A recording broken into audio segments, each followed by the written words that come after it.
If this is the first one of these that you started to watch, you're doing it in the wrong order. On Tuesday, I covered the back half of Season 1 first, and there's a reason for it, as you'll soon see.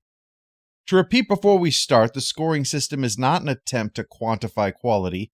It's a comparison between the various episodes of the show, since you can't really compare apples to oranges, but you can compare apples to each other. Thus, something has to be the worst compared to all the rest. And of course, this is all just subjective opinion. With that, let's begin with the first episode, Second Contact. Okay, there we go, man. Yeah, see? I told you it'd be okay. My bones. You'll be fine. Doc will wave a light over it. Things start out with Boimler doing a captain's log, despite not being the captain. Mariner shows up to justifiably make fun of him for this, and unjustifiably slicing his leg wielding a dangerous weapon. She's drunk, which makes this both better and worse. Better because at least there's a reason for her poor judgment. Worse because inflicting serious harm on someone doesn't seem to faze her.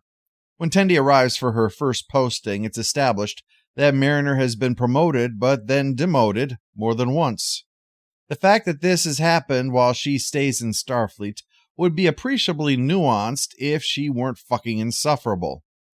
At best, she's a character who thinks she's the hero when she isn't. At worst, she's a character the writer thinks is the hero when she isn't.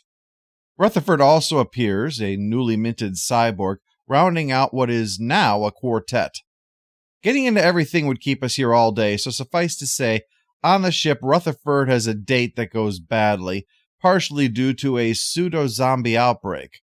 Mariner and Boimler miss out on all that, though, because he was told by Captain Freeman to watch Mariner, and he catches her delivering basic-ass farm equipment to the locals, leading to a domesticated giant spider running amok. Mariner actively blocks efforts to call the Cerritos for help, and her actions lead to Boimler's naked body being suckled by the giant spider, which she allows to go forward because that is extremely funny, assuming you have a freezer full of human heads. They often say to save the best for last, but very rarely do they say, get your worst out of the way first. Yet that is exactly what Lower Decks did, which is why Second Contact gets a score of 1 out of 10. I hated it on the first viewing, and having gone on to watch more and love Lower Decks, I discovered on rewatching it that it might be even worse than I'd thought the first time. Mariner is so awful that I'd think it was intentional if it didn't so tank the episode. Unlike Crisis Point, where I get what they were doing even though I cringe at the execution, this is cringe stacked upon cringe stacked upon cringe. It's cringe all the way down, basically. Given that the writer also worked on Rick and Morty, it's been asserted, and justifiably, that either he was expected to create Star Trek's Rick and Morty, or he felt that he had to do that. Either way, it falls between two stools. Mariner acts like Rick, but also acts like a Starfleet officer. Rick and Morty works by acknowledging Rick is the protagonist but not the hero. Second Contact's failure is thinking that a Rick can be the hero. Intentionally refusing to intervene when your friend's naked body is being used for another's pleasure against their will is not heroic, and it's not comedy. It's just fucked up. We can only possibly go up from here, so our next episode is Envoys. Not for me. What? My heart's in engineering. I'd like permission to leave the Bear Pack. Rutherford, that is outstanding! Gotta be true to yourself. Am I right, Bears? Hurrah! Oh, Bears! In this episode, Boimler brags that he is flying General Corrin, a Klingon bigwig, down to the planet. Mariner, however, decides she's going to join him on this mission for pretty much no reason other than to fuck with him. She even arranges to be placed over him for this assignment. She does actually know Corrin, but I think the reunion is just icing on the screwing over Boimler cake. She gets Corrin shit-faced, and he winds up hijacking the shuttle. They're left stranded now, trying to track Corrin down, during which Mariner has to save Boimler from a big blue alien and an alien that wants to lay its eggs in his throat. Then, when he comes across what looks like Andorians beating up an old man, he interferes and lets the shapeshifter they'd finally captured escape. All of this is to impress on us that Mariner needs to be listened to because she knows things from all her Starfleet experience, a position hampered by 2 points. That they're stranded because she did not, in fact, know about the ion field that shuts down comm badges and beaming, and that this entire situation is completely her fault. She finally realizes maybe sabotaging his mission for no reason but the lulz after all the bullshit from last time. Her assertion that she is very complicated is more easily explained by being very simple. She's a self-aggrandizing prick. So she reverses course by hiring a Ferengi to menace them so that Boimler can be the hero, which he then rubs in her face publicly because they deserve each other. In the B-plot, Rutherford and Tendi had plans that his engineering duties are going to interfere with. So he goes to take a different job to avoid disappointing her. He fails at command when he blows up the ship twice, and fails at medicine because while he gets the technical stuff, he has a non-existent bedside manner. Security, on the other hand, well, Shax sends him in against an army of Borg, which Rutherford then defeats thanks to his cybernetics. Shax is blown away. This scenario isn't meant to be won. It's meant to help people cope with defeat, like a Kobayashi Maru sort of thing, except with a lot more ass-kicking.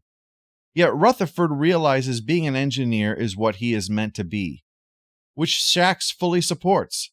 The relationship between Shax and Rutherford might just be my favorite in all of Star Trek. I said we can only go up, but that doesn't mean we do by much. Envoys gets a score of 2 out of 10. It takes the serious power of Rutherford's plot to try to counteract the Boimler-Mariner plot. His is fantastic. Theirs is toxic, and radioactive, and corrosive, and biohazardous. At the very least, that describes their relationship. It's just the first episode with a different plot and less violation by Spider. Rutherford has to carry this episode entirely, which is what allows it to rise to at least this level. But by this point, I was like, dear God, I still have 8 more episodes of this dreck. They should just eject Boimler and Mariner and make this the Rutherford show, was my decision. So let's go on to episode 3 to see where it continues with Temporal Edict. Anyway, let's move on to somebody even more important. Perhaps the most important person in Starfleet history, Chief Miles O'Brien. After this episode's start, where Mariner ruins Boimler's violin dancing performance, because of course she does, we find out that the diplomatic mission to Cardassia is cancelled because we've moved it to Vulcan. Captain Freeman is pissed about that. It was supposed to be her big moment, and now she's been passed over. And she thinks the lackadaisical attitudes around here are why they aren't taken seriously. Elsewhere, the lower deckers get their task done early and so explain to Tendi about buffer time. That, like Scotty, you should overestimate how long it'll take to do things so that you either look like a hero or you get some downtime. Well, Boimler doesn't need buffer time personally, and unfortunately lets slip about it in front of Captain Freeman. So she cancels buffer time. She establishes a regimented and strict schedule that after 1 week leaves everyone frazzled and anxious, except for Boimler, who thrives in this environment. Mariner isn't there to see this, thankfully. She's busy with Ransom on an away mission, where thanks to pushing people to the absolute limits, they mix up the sacred crystal these people love with a lump of wood that their enemies love. Well, they're so offended that not only is the away team captured, but the locals send up ships to board the Cerritos and use their crystal spears against the exhausted crew on a ship compromised because of arbitrary deadlines. Mariner and Ransom argue over who's going to be the one to do the trial by combat to get them out of this, an argument that Ransom wins by stabbing her in the foot. On the Cerritos, Boimler convinces Freeman that she needs to put faith in the crew to do things their way and not some optimization schedule that's penny-wise, pound-foolish. So they succeed and manage to reverse this problem that their own jackassery caused. Nicely done. Temporal Edict gets a score of 5 out of 10, making it a typical example of Lower Decks. This one, if you're curious, I reviewed first on its own.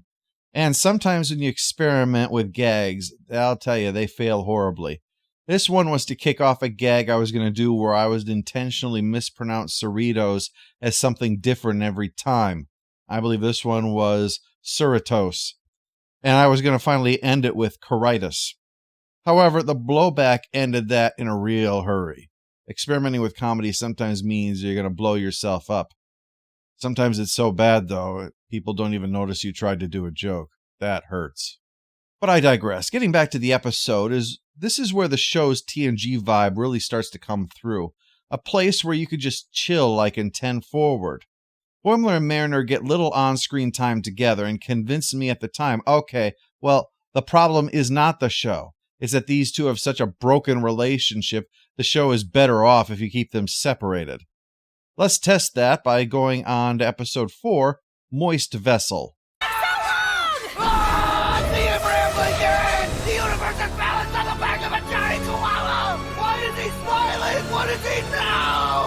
The Cerritos shows up with a second ship because some ancient ark full of mummies is being towed in.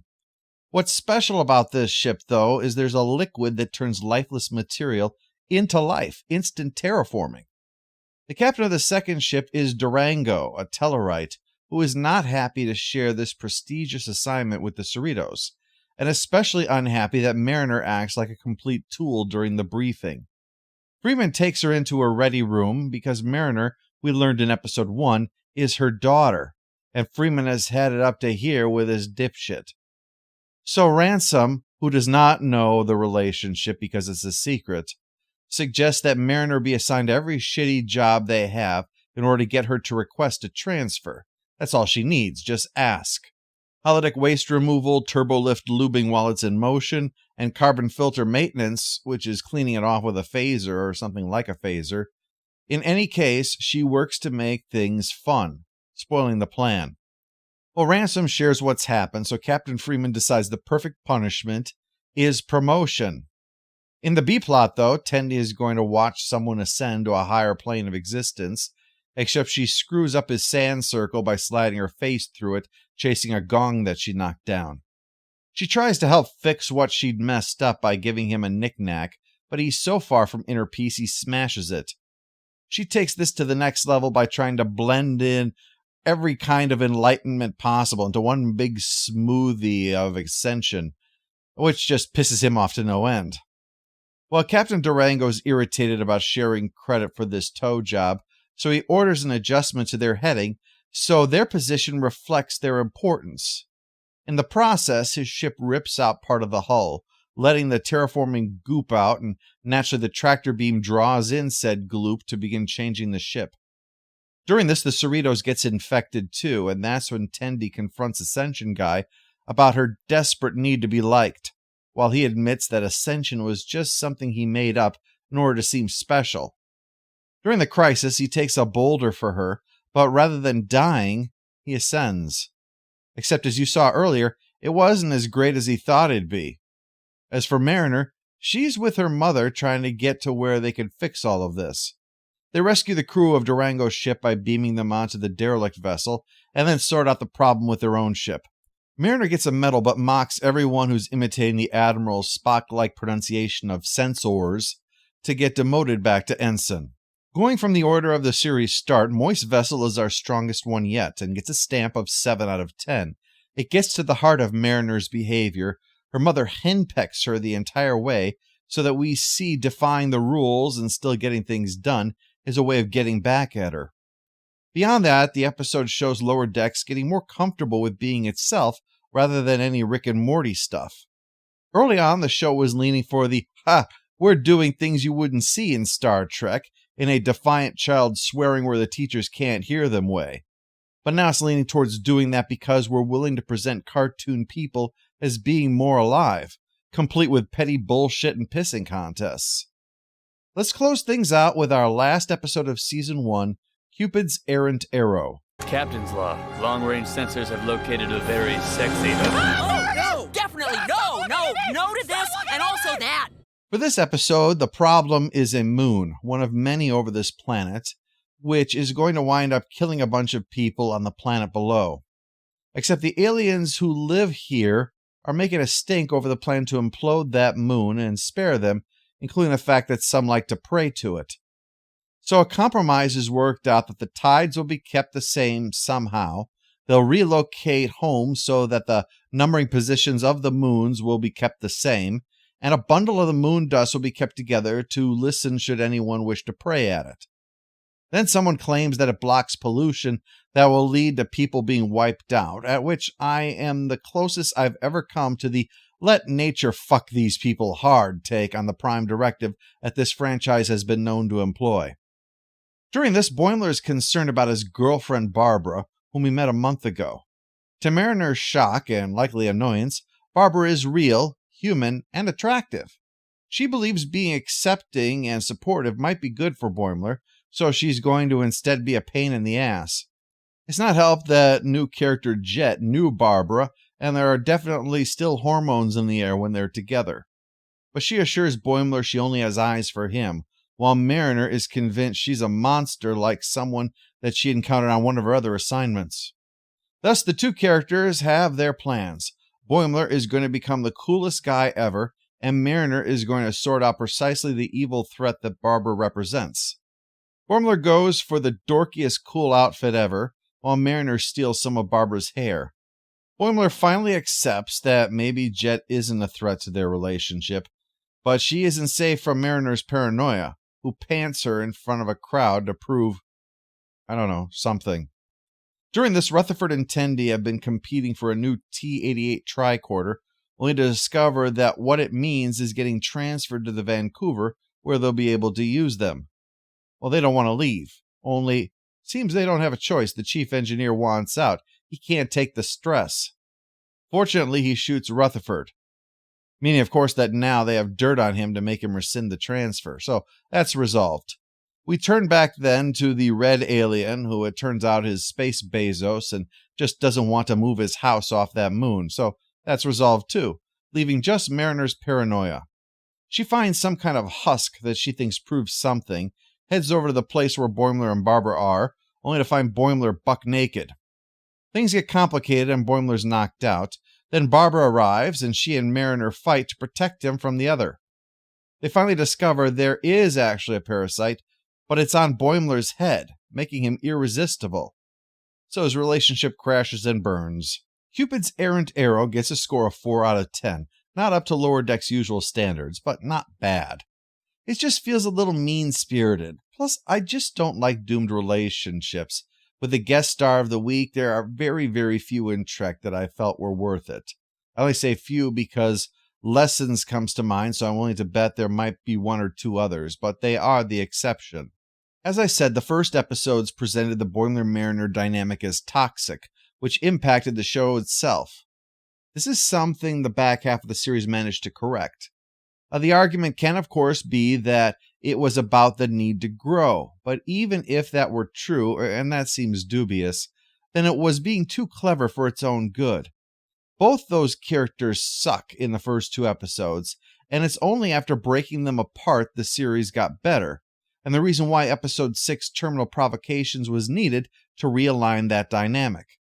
Tendi and Rutherford came out well realized and were often what saved the Drex. You can see then why the loss of Rutherford's memories was so significant as a result of episode 10's No Small Parts, and the restructured Boimler-Mariner dynamic with his promotion to the Titan. We'll take a look soon at where that goes with Season 2.0 of Lower Decks.